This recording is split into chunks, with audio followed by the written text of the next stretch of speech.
Thank you very much. Now put your hand for yourself. Put your hand together for yourself.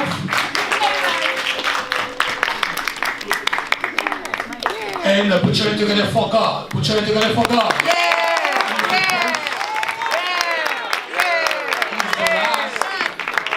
He's everlasting God. He's the reason why we are here at the Westbury High School.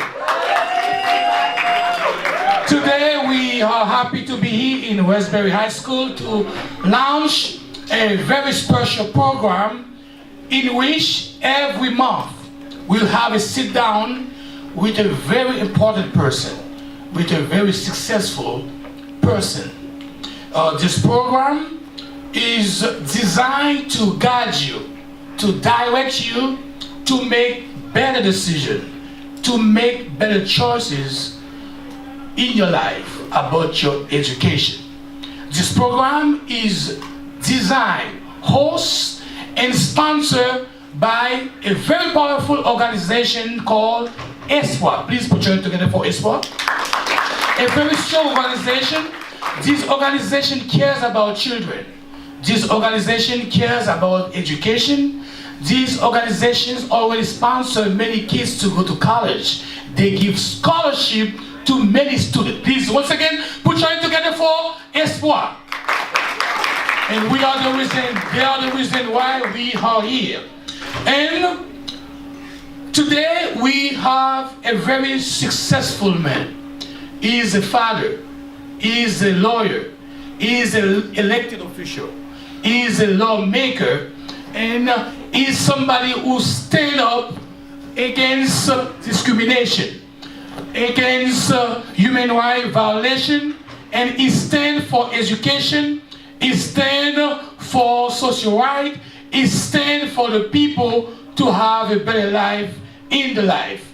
His name is Assemblyman Lavi. Once again, put your hand together for our great Assemblyman Lavi. He's our guest speaker, and today I am the host. Assemblyman, this is a great honor to have you today. How are you? How's everything? I am well, and thank you, and the honor is mine, and thanks as well to our dear friend Dr. Samara Joseph, and thanks as well to Espoir, and thanks as well to Westbury High School. This is one of my favorite places. As a matter of fact, I was just here on Saturday because there was an award for alumni of distinction right before the football game, and I don't know how many of you were here, but there were great pancakes and eggs here on Saturday morning, and congratulations, Dragons, because that was a big win over Hicksville. Yay! Yes, we are honored, we are glad to have you, Assemblyman. Now, tell us a bit about you, about yourself. When were you born? Well, I was born, turns out, surprisingly enough to me, a long time ago, in 1947, and I was born in a small town in the upper Midwest, and my family moved around a lot, so we lived in quite a few different towns and cities, and I graduated from high school in a place called Marinette, Wisconsin, which, as all of you know, I'm sure, is the northeasternmost part of the state of Wisconsin. I had also gone to school in the Upper Peninsula of Michigan. And then when I graduated from high school, I was able to go to the University of Wisconsin at Madison. And I started in 1965. Now, are any of you seniors here? Is anyone a senior? All right. So seniors and sophomores and juniors, for those of you who are seniors, and you are starting to think about going to school, going on to school, you have probably spoken with your families or your guidance counselors about the cost to you of tuition. So I want you to know, and maybe we can change things back for the better, but when I was a freshman at the University of Wisconsin, my tuition as an in-state student was $125 a semester. Can you imagine that?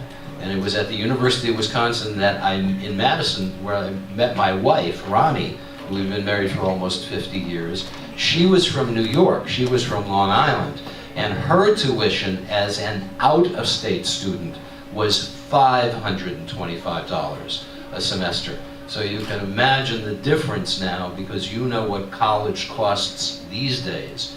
And this is a major problem that we have in our country, is the ability to be able to make sure that students, especially public school students, I'm a public school graduate. Without public school, my brothers and I would have received no education whatsoever. We've got to return to the days where going to college was a much more affordable expense than it is today. So that's something that I know you'll all keep in mind, especially those of you who are seniors and thinking about going on to school. Put your hand together for the Assemblyman. Put your hand together, please. Please, put your hand together. Today you have your chance to ask him a question. One of our staff members, Wendy Power or Dr. Smart or Ezra might pass around, give you a piece of paper to write any question that you like to ask our great Assemblyman, Mr. Lavi. Now, tell us a little bit more about your personal life. You mentioned that you're married over 50 years now. How did you meet your wife? Are you married? Do you have any children? Did you meet her in school, in college? Tell us a bit. I met my wife Ronnie in a Spanish class at the University of Wisconsin, and we were married in 1970. We have 2 children. They are adults today, and I know of your affiliation with the UN. I have a great bias in favor of the United Nations. My son Greg worked in the procurement office at the UN. Now that's a few years ago, but that was a wonderful experience for him. And for those of you who haven't had a chance to visit the United Nations building in Manhattan, please make the time to go and see it. It's very exciting and very fascinating. So I have a daughter who is a social worker, and she lives in Oakland, California. She has 2 children. She has a little girl and a little boy. And my son Greg lives in Glen Cove, which is my hometown, which is only a couple of miles away from here. And he has a 4.5-year-old son, and he and my daughter-in-law just had a beautiful little baby girl 11 days ago, and she's home and doing fine. So that's the story of my family. My wife is a retired teacher, and to emphasize to you the challenge that your extraordinary teachers have, I want to give you this, share this with you.